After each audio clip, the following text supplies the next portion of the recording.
The Limewire play, Uncle Sonny's true potential, and the meaning behind Sidney Ortega.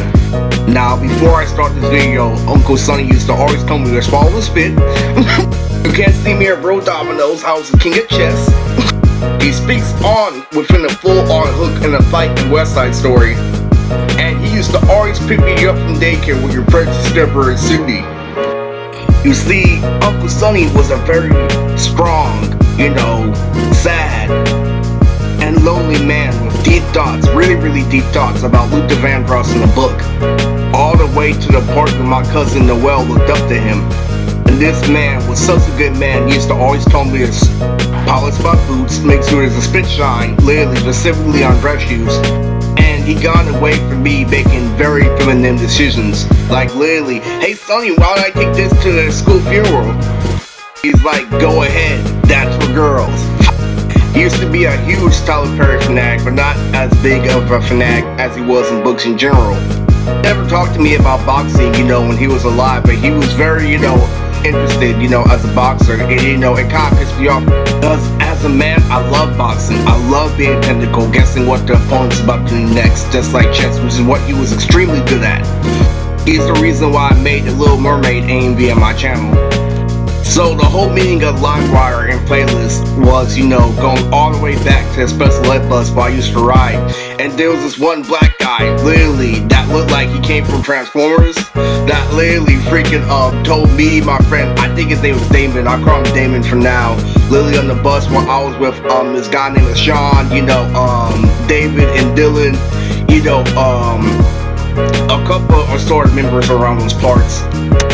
All the way to a point where literally he had to take a piss and he was dropping each and one of us off. Literally, he's like, man, I gotta take a piss real bad, man. I can't wait. I gotta take this piss. Literally, we're talking about video games like Crash Bandicoot and shit. Literally, talking about the newest Spider-Man 2 movie that just came out. And then literally, when he stopped and pulled over and finally took a piss, we looked at him and he had filled up the whole bottle. And there was a second bus driver named Chai. Chai was hella fucking high and crazy with me and Andre. Literally, as he kept on speeding, on the freeway, on the regular street, all the way to a point where he saw a cat. He's like, Andre, you want me to hit that cat? And I'm like, no, please don't hit that cat. I'm gonna hit that cat. And then me and Kevin got into a deep conversation about, Dragon Ball AF, the continuation of Dragon Ball Z, the hit show that was off the air. Literally, when Uncle Sonny used to say words like, man, literally, you're addicted to this new Dragon Ball Z. It got down to a part when, me and him were having arguments over, the Super Cell Saga, or, the Android Saga in general. Literally, when it came to Shell,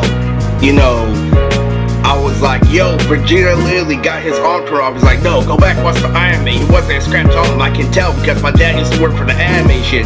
He's the one that told me that Super 17 fused with Broly. I'm like, oh, that must have been way too strong. Yeah, you had to take him out as a character. I'm telling you, you would always have these weird noises and literally catchphrases whenever I would come over. Pippin' hoes and slamming doors. Literally, that go around there be Deborah. That tough move that we used to do in junior high that everybody was addicted to. Literally, there was this one time he made fun of me because I used to have this bad habit where I used to suck in my tongue. Literally, it got all the way to a point where he started making fun of me. He put his finger behind his ear and pretended that his fucking face was a monkey wind-up doll. But seriously, Uncle Sonny was really strict on literally cleanliness, making sure that I always wipe down the table, making sure I always, wipe down my shoes, making sure I always, write down and clean my room. It got down to a point where we were watching Tyler Perry films lately, and I was waiting for this one part, and it was actually horrible because I watched every single DVD on repeat to know which parts was horrible and what parts, weren't horrible. And he came out literally and said, like, Sonny, I got that ultimate thing to show you. And he looks at me literally like, what, you just want to show me that him taking off his shirt? No, seriously, I started asking him, questions about musicians like R. Kelly once I started coming up, grade school, like around 6th grade or 7th. Literally, he's like, okay, R. Kelly was cool, Busta Rhymes was cool, used to be puny. I'm like, what about R. Kelly? He's like, R. Kelly used to have a fade. Literally, the trash can's his eye. Now it's time to get to real nitty gritty about this video. Back when I Wanna Love You first came out on the radio, when I was too cowardly to get with Cindy. to have conversations on the bus. Literally, there's this girl named Tracy Thomas, who I made sure I was always, sending a spot for her where I got famous or when I achieved fame. So, speaking of Crash Bandicoot, literally, me and this other Indian guy with this other, Indian girl, and there was a very tragic moment that happened to me this year. At the place that I was staying at, literally, I saw the same girl with a whole different skin tone, which is due to eczema, by the way. Literally, her skin went from, brown, like regular brown, to light brown, to just plain on white because of, bad skincare.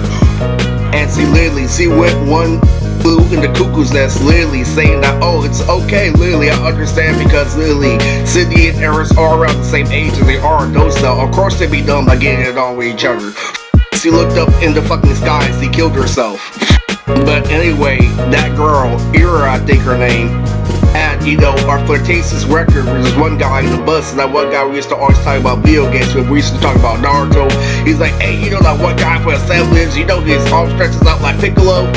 It got down to a point where Eero is, hyped off sugar, hot off sugar, and she used to always, try to do stuff for attention, and then eventually it got down to a point where she was flirting with her, and so literally I come around and try to tell Tracy, I'm like, do you know Brandon has a girlfriend? He's like, I know, Eris, I was there.